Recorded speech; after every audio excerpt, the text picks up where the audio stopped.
ओम नमो भगवते वासुदेवाय। माघ मास कथा 15वां अध्याय शुरू करते हैं।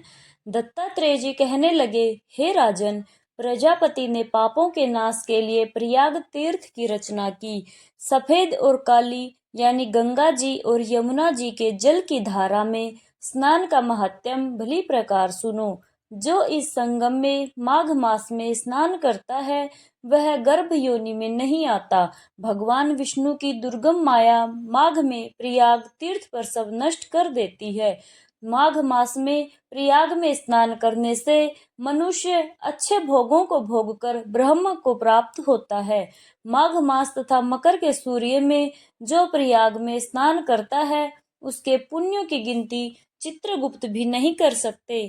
1000 वर्ष तक निराहार रहकर जो पुण्य प्राप्त होता है वही फल माघ मास में 3 दिन प्रयाग में स्नान करने से होता है। जो फल 100 वर्ष तक निराहार रहकर जो पुण्य प्राप्त होता है वही फल माघ मास में 3 दिन प्रयाग में स्नान करने से होता है।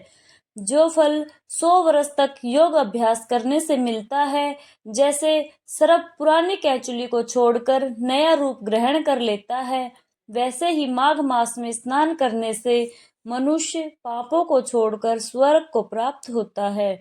परंतु गंगा यमुना के संगम में स्नान करने से हजारों गुना फल मिलता है। हे राजन, जिसको अमृत कहते हैं वह यह त्रिवेणी ही है। ब्रह्मा, शिव, रुद्र, आदित्य, रुतगण, गंधर्व, लोकपाल, यक्ष, गुह्यक, किन्नर, अणिमादि गुणों से सिद्ध तत्वज्ञानी ब्रह्माणी, पार्वती, लक्ष्मी, शची, नैनादिति, अदिति, संपूर्ण देवपत्नियां तथा नागों की स्त्रियां घृताची, मेनका, उर्वशी, रंभा, तिलोत्समा, अप्सरा गण और सब पितृ मनुष्य गण कलयुग में गुप्त और सतयुग में प्रत्यक्ष सब देवता माघ मास में स्नान करने के लिए आते हैं।